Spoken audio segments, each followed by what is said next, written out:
सबसे घिन्हे लोग कौन होते हैं? बोलो। सबसे घिन्हे लोग होते हैं गुटखा खाने वाले। इनके बिस्तर के नीचे देखना, रात को बिस्तर उठाए वहीं पिचकारी। इतना भी अच्छा घर बना के दे दो, कमरा बना के दे दो, पर ये महीने भर में उसे गधाशाला बना ही देंगे। सही है? सबसे घिन्हे लोग होते हैं गुटखा खाने वाले। दांत बिल्कुल लाल या काले, ऐसे मंजन भी नहीं करते ये, जीभी भी तो करते नहीं, जिह्वा साफ, गंधाता नहीं जिह्वा साफ, गंधाता है इतने दूर से मुंह, और ये बात करें तो अंदर की सुपारी और सामने आपके मुंह में चिपक जाती है।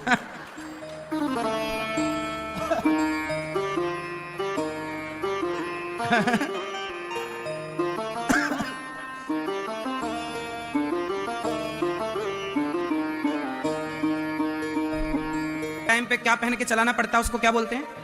हाँ, गुटखा खाने वालों से बात करो तो हेलमेट पहन के बात करो।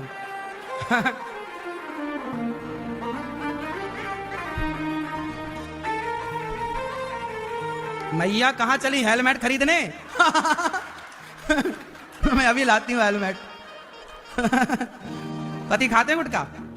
तो पहन लेना हेलमेट।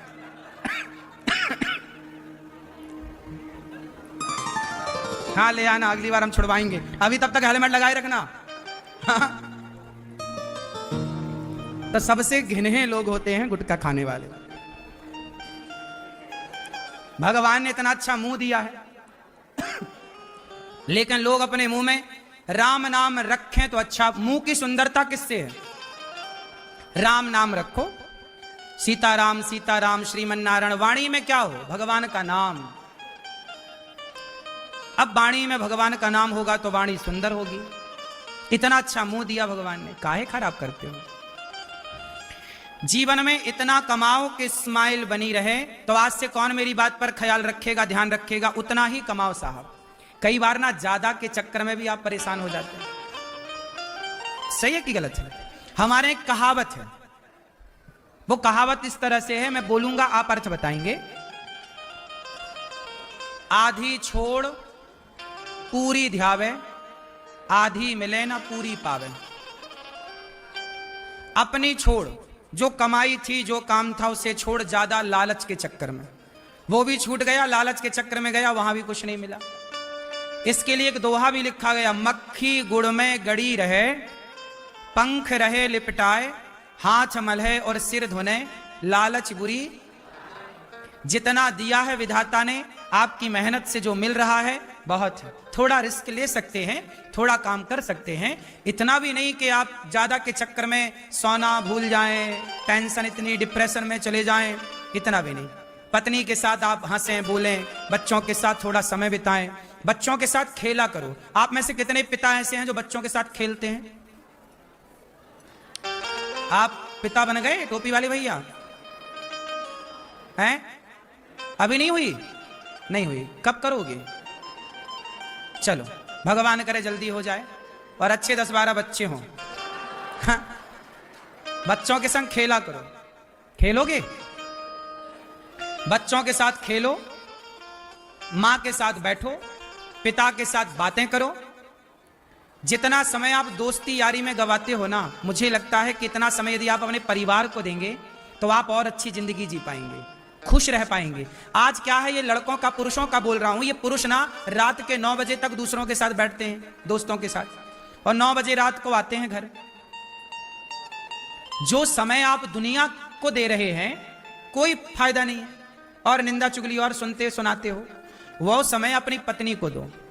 पत्नी के साथ बैठो, बातें करो, हंसो मुस्कुराओ। वो समय बच्चों को दो, बच्चों को पढ़ाओ लिखाओ। आप खुद भी थोड़ा खेल खेल में छोटी छोटी कहानियां सुनाओ, बच्चों के साथ समय बिताओ। क्या होगा इससे? आपके बच्चे आपसे और अटैच होंगे। अभी क्या है ना, बाप अपने बच्चों को समय नहीं देता, तो क्या होता है कि बाप काम करता है और कहता बच्चों के लिए कर रहे हैं। बच्चों को, छोटे हैं, उन्हें आपके पैसे की जरूरत नहीं है, उन्हें आपकी जरूरत है। जब बच्चों को बाप की जरूरत होती है तब बाप बच्चों को मिलता नहीं है, तब वो काम करता है।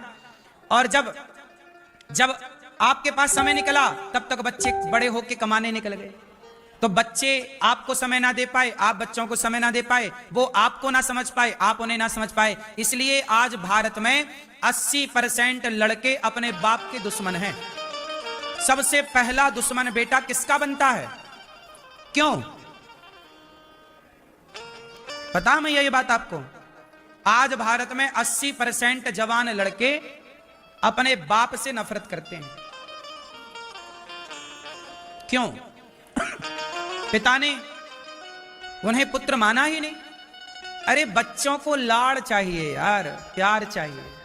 तुम बाप बने घूमते रहे, तुम आंखें दिखाते रहे, तुम डराते रहे बच्चों को, तुम धमकाते रहे। तुम्हारे डराने, ये तो तुम शत्रु का काम कर रहे हो। यदि आपने बच्चों को डराया, धमकाया, तो ये काम तो शत्रु का है, पिता का नहीं।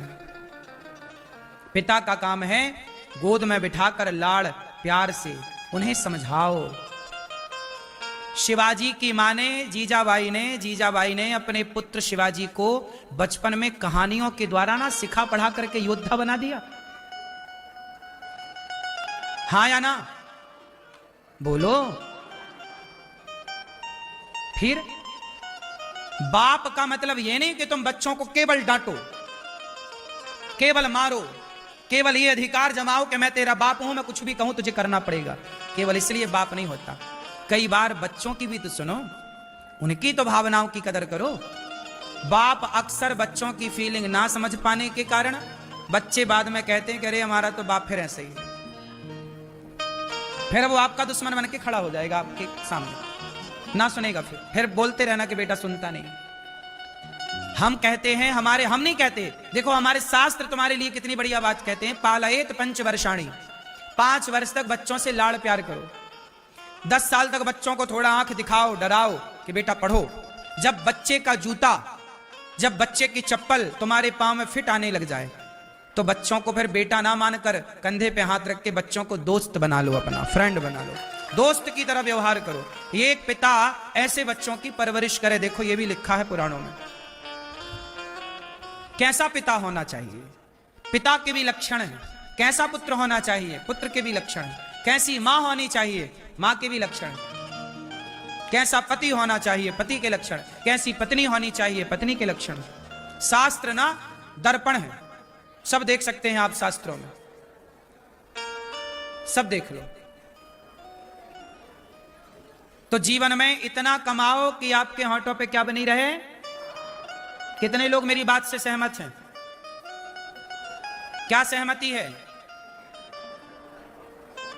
कि जीवन में टेंशन लेके काम नहीं करने का, परेशान होके क्यों काम करें, फ्रैंकली काम करें। हम 10 साल बाद कामयाब होंगे साहब, पर 10 साल पहले के चक्कर में मर जाएंगे। 10 साल बाद कामयाब हो जाएंगे, 2 साल बाद कामयाब हो जाएंगे। हम धीरे चाल चले। कछुआ और खरगोश की सुनी होगी आपने कथा। खरगोश तेज भागता है, पर आखिरी में मंजिल में पहुंचता कछुआ ही है, क्योंकि भले वो धीमा चलता है पर वो अपने लक्ष्य की ओर चलता ही रहता है। और खरगोश यहां वहां भाग भाग के थक जाता, बैठ जाता। तो आपको अपने सीधी रफ्तार पे चलना है। सादा जीवन, उच्च विचार। मैं इतना कमाऊं कि मैं भूखा ना रहूं, मेरे द्वार से कोई भूखा ना जाए, और बच्चों को इतना अच्छा परवरिश दूं कि वो किसी बहन बेटी को ना। अब तुमने बहुत पैसा कमाया, पर तुम्हारा छोरा चौराहे से गुजरने वाली लड़की को ताक रहा, इसमें किसकी गलती है? उसके माँ बाप की गलती। तुमने भाई बच्चों को क्यों नहीं योग्य बनाया? तुम्हारी चौराहे पे बैठ के छोरियों को ताक रहा है। तुम्हारी दौलत बच्चे ही हैं, तुम्हारी प्रॉपर्टी क्या है? बच्चे। बच्चे अच्छे तो आप सफल, बच्चे नालायक तो आप कितने भी बड़े अमीर हो, असफल हैं आप। सफलता कोई पैसों से नहीं पाता। बहुत पैसे वाले भी आत्महत्या कर लेते हैं। यदि पैसे वाले सफल हैं तो कई पैसे वाले जिनका हजारों करोड़ का टर्नओवर था, आत्महत्या क्यों कर ली? मैंने कुछ वर्ष पहले सुना कि एक बहुत बड़ा उद्योगपति, हजारों करोड़ का आदमी, उसने नदी में कूद करके आत्महत्या कर ली। क्यों कर ली? पैसे से सफल होते हैं तो पैसे वाले भी आत्महत्या क्यों करते हैं? इसका मतलब पैसे से सफलता नहीं नापी जाती। सफलता नापी जाती है क्या आप अपने जीवन में प्रसन्न हैं, खुश हैं, आप अपने बच्चों के साथ खुश, पत्नी के साथ खुश, पति के साथ खुश, बच्चे आपके सही दिशा पर चल रहे हैं, आप सफल हैं। आपके बच्चे लायक हैं, योग्य हैं, मतलब आप सफल हैं। आपके बच्चे नालायक हैं और आपके पास पैसा बहुत है, आप असफल हैं। क्यों जी, बात सही है कि गलत है? हाय हाय नहीं हो। अकामः सर्व कामो वा मोक्ष कामा उदारधि तीव्रेण भक्ति योगेन यजेत पुरुषम परम। जीवन मिला है, अच्छे संस्कार दे दो। देखो मेरे माँ बाप ने मुझे संस्कार दिए, तो ये मैंने जो किया जीवन में वो मैंने नहीं किया, कहीं ना कहीं मेरे पीछे मेरे संस्कार थे। कौन था मेरे साथ? मेरे माता पिता के संस्कार। मेरी परवरिश जिन संस्कारों में हुई वो संस्कार आज भी मेरे साथ हैं। मैं कभी आपको गलत नहीं बोलता, आपका दिल नहीं दुखाता। क्यों? ये मेरे संस्कार हैं। हर मां को मैं गले लगाता हूं, गौरी गोपाल में कोई आए सेवा करता हूं जितनी बन पड़े। ये क्या है? ये मेरे संस्कार हैं। पढ़ाई मैंने जो की सो की। पढ़ाई तो बहुत लोगों ने की, मेरे से ज्यादा पढ़े लिखे आप में से बहुत लोग यहां होंगे। पढ़ाई थोड़ी मायने रखती है। पढ़ाई तो आपने भी ज्यादा पढ़ी होगी मेरे से। मेरे से ज्यादा पढ़ने वाले लाखों हैं, लेकिन शिक्षा तब फलीभूत होती है जब संस्कार हो। यदि आपकी विद्या है पर आप संस्कारहीन हैं तो विद्या सफल ना होगी। विद्या तब फलती है जब संस्कार मजबूत हो। इसलिए ये दास अनिरुद्ध के संस्कार मेरे माँ बाप से मुझे मिले, दादाजी से मुझे मिले, दादी से मुझे मिले। इसलिए ये सेवा के संस्कार आ गए। गौरी गोपाल में इतनी सेवाएं, यदि वृद्ध माओं की 290 माएं रह रही हैं, गौरी गोपाल गुरुकुल में बच्चे पढ़ रहे हैं। आजकल कौन किसके लिए कर रहा है? हैं? बताओ, कौन किसके लिए कर